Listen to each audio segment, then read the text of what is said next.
and we'll go on that side. All right, let's do this. Let me silence this thing just in case my wife calls.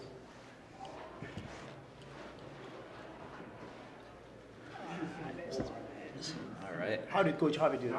He's great. He crushed Jeez, it. that's He crushed it. that's going to be a hard follow. Oh yeah. Oh yeah. So, All right. you started out. All right. Welcome to the pre-meet coverage with our last guest, a special guest, Bernard Lagat. How are you doing? I am good. Thank you very much. Good to be back in Chicago. This time running. I mean, like coming with my team. Last time when I came here, I came as a Nike-sponsored athlete for the Chicago Marathon. So I've done it twice, making an appearance here in the city. But now being here and bringing my own team that I'm guiding, coaching, and just experiencing Chicago for the first time for so many of the kids in my team. So this is fantastic. And we can thank the organizers from Wisconsin and the city of Chicago for putting this together. So it's a fantastic opportunity for us to bring these young athletes and for them to experience what we have experienced in the past, and then now having that for them to do that is fantastic. So it's an amazing opportunity.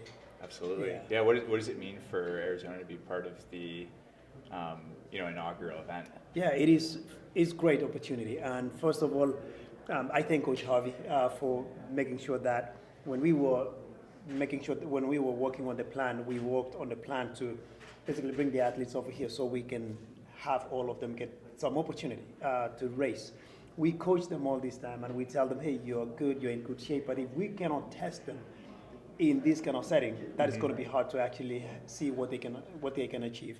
And so for him to work together with the organizers of this event and people involved, the city, and make sure that we bring our athletes in our first one, inaugural. A lot of athletes have never been in Chicago. The good thing is we have a direct flight from Tucson directly to Midwest. Midway. And so that was easy for us. So it's really awesome. And an event like this one is good for not just only my athletes, but also what all these athletes are going to experience tomorrow.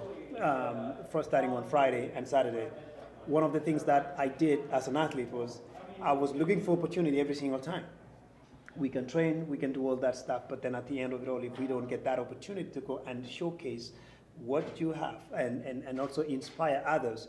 So we see the young athletes right here who are here coming into Chicago this race and making sure that they get that opportunity first of all, and then in so doing, they inspire the young generation that is looking up to them also to see what they can do if they get that opportunity in college.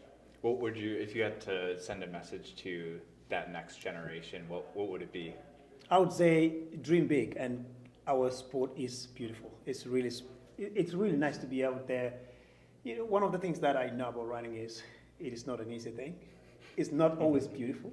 It's not like you can just go there and then junk it every single time, and you're sweating. But this one is like you're putting all your body in there. But then when you get this opportunity to race, to travel, I think that is the opportunity that we get.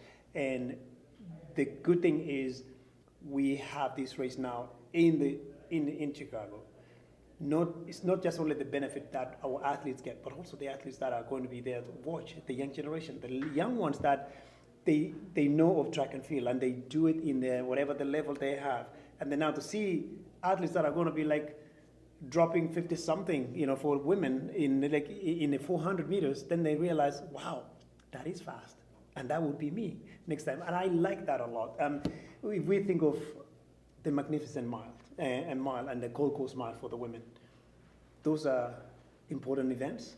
And I'm saying important. Everything is important. But I'm a miler, first of all. So having the athletes, the young ones, to see, even, for example, the Magnificent Mile, these young athletes are going to be trying to break the American record. If they do, and I believe they have every opportunity and chance to do it, what is that going to do? Athletes that watch will be like, I want to be like them. So this is a good opportunity for everybody, not just only our athletes who are competing, but also the message that they send to the young ones that are watching our sport and want to be involved in the sport in the future. So that's the benefit that we get by coming here. As first-time visitor to Chicago, competitor, now coach, and also watching athletes attempt to break your existing American record. What are your emotions like right now? You've got a lot going on, a lot vested in this event. What's going through your mind? I believe one of the things is records are meant to be broken, and mine is not invincible. We've seen these young men actually have gone close to it, and then and every single time everybody's going to go after those records, I actually sweat a lot. I remember I was in Seattle with my athletes 2 weeks ago, and then it's Milrose games, and I'm looking at this guy, I'm like, is he going to get it? And then I'm like, come on, defend it one more time, miss it one more time, so that you have something to chase later on.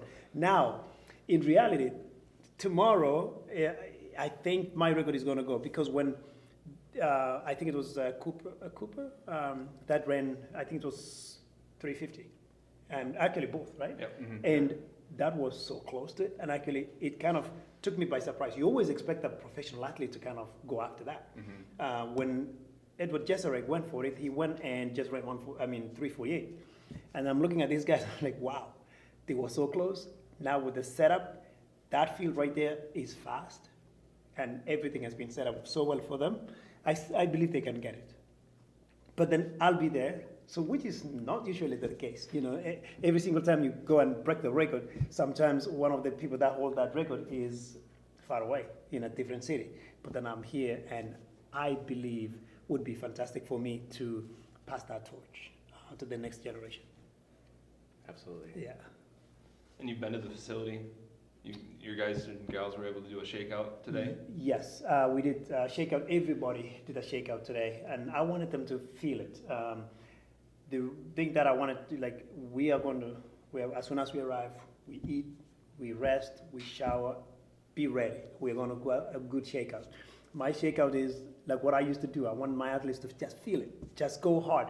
There's no point if you're running 400, you're going to just run at 68. No, that is no testing it. Just go test it, feel those corners, and watch out.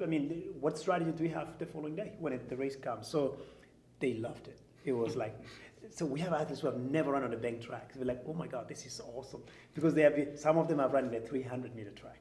And I was like, no, push that aside. This is fun. So they love it. And it's a fantastic opportunity. It's a great facility. Yes. If you're able to share any words with Cole and Cooper before they attempt, what would your words of wisdom or guidance be as they go on the run? I would tell them, think of the hours and minutes and days that you've been really grinding it out there. And it basically channeled all the way to just one day. Would you think of, am I going to get this? Am I going to trust what I've done to get here? And if you do trust it, and you know where you are, what you've done to get here, think of that as a driving force for you to get it tomorrow. I used to do that. I used to be coached by Coach Lee all the time, even when I ran that 349, and I did not care who was in the race. As a matter of fact, it was set up for me. There was nobody else. I had only one rabbit, and then the others were the guys that were like, maybe they ran 4 minutes, while I'm trying to go 340 to break American break. And so if you believe in what you've done, and I believe these boys have been training hard, they know what winning means, how it feels, and what it brings. Just trust that and go 100%. Do not second guess. If it's hard, it's going to start hurting, just don't think about it. Just go after those numbers. It is, the more you blink, if you blink too much, it's going to go away. But if you keep that focus, you're going to get it. So I believe they will. I saw them today, kept them fist pumps, and I'm like, are you guys ready for this? And I'm like, yeah, we are. So So it was after the shakeout, and I told them, I'll be here tomorrow. So sometimes, hopefully if I'm there, they're not going to feel intimidated. I'm like, oh, dang, he's here now. So is that going to be possible? But I just want them to feel like I'm there actually being their cheerleader. Let's go for it, boys. I love it. That's awesome. Yeah, you could go from number 1 to number 3 tomorrow. If both of them did. Yeah, I know, man. I know. Yes, and that, it can happen like that so quick. It can happen. But you know what I'm going to say, though? If you do really get it, come on, man. A drink is on you. Yeah. They got to buy me a drink. Because those numbers, 349, is a motivation. So, hey, man, I made it, you do it. So, hey, the drink is on you. So, all right, so that would be awesome. Thinking back to when you set the record and kind of soaking that experience in, advice for Cole and Cooper, should they break the record on soaking in that experience? Every single time, think about this. Every single time you run at an indoor nationals, where they run a mile, every single time you are running in college, everybody's going to see that paper. Every single day, there's your name. Whether I'm still running or not, the NCAA, even on the manual, they are running American record, world record, whatever like that, right? Your name is always in that. It's an imprint that is not going to go away until somebody else comes to break it. I will go from, if they break it, they will never see my name again. But then unless they go like, okay, American top 10, they will see my name. But it's no longer in the manual. It's no longer in the book or the handbook. So it is something that you cherish every single time. I look at NCAA sometimes when the kids are starting, like American record, like that, and I have mine. My name is still there. So that name is not going to be forgotten. But then once it is gone, when it's eliminated, think about people who are going to be going to NCAA. They will be looking at either Cooper or the Cole. And so that is something that you always have it. People will always introduce you as American record holder. And it is something special. It's something special. And it's not anything meant to create, like, to have your big head. But, you also, hey, I got that by working so hard. And so everything that it comes with it, you deserve it. And it's so special to have that recognition. Yeah. That's awesome. Thank you. Nice. Now I'm inspired. Yeah. So, questions? Yeah. Anybody else? Yeah. Anyways, okay. Yeah, one last thing. Do you remember your splits when you set the American record? Yes. Quarter mile split. Yeah, I remember it. It was, we went so hard. And Laban Rotich was a Kenyan guy who was like running around in the United States. I think it was, and he was tasked to do that by Hardy Hoff. And so he went out, I think we crossed, must have been 156, I think. And then I just grind. So, but the guy could not even last for a mile. I mean, for 1K. Mm-hmm. He just went all flat out, and he was just like out. And so I just like grind. I mean, I just push it myself, like really, really pushing it hard towards the end. So it's funny, like as you're coming in there, there's a big number. I mean, like what do you call the time? Mm-hmm. And I'm looking at like, am I going to get this? And I think, yeah, coming down to that last minute only that you just crossed, you never even think you got it or not because you're looking at 48 and they're like, oh, it was 49. That's it. So yeah, I think it was it was like 156. Yes. Crazy. But we can go check it. Maybe it's been a long time. Yeah, technology. Yes. Awesome. Yeah. Well, thank you so much for joining us, Thank and you. we will see you tomorrow. Yes, I'll be there. It's going to be so much fun. Yeah. Thank you, guys. Thank you. Yeah, all right.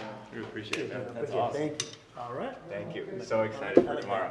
So, Thank you so much. Appreciate it, man. Thank you so much, guys. All right. Last time, you remember this? Bernard, there's